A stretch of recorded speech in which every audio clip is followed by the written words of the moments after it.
invest now and find a way to do everything else after. See, the thing about taking that advice as it is, people have said live below your means. People say pay yourself first. I'm telling you specifically, invest now, buy an index fund. Do that first. As soon as you get your money, buy an index fund, and then after that, make sure you pay your bills, lights, water, everything else. Inherently, whatever's on your list after you invest, if you can't do it, it will not have financial impact to you. The good thing is if you invest first,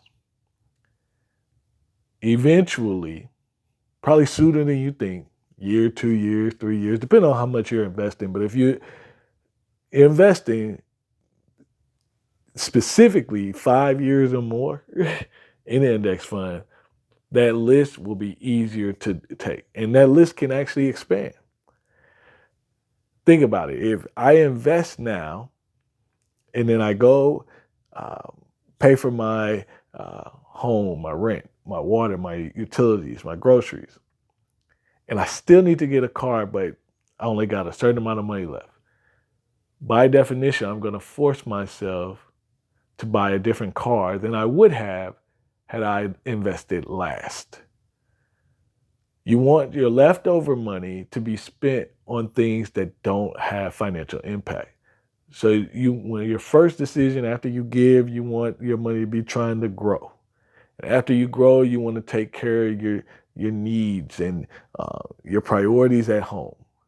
And then all the way down that list, you're gonna do all the things the going out to eat, the paying for clothes, the lifestyle choices.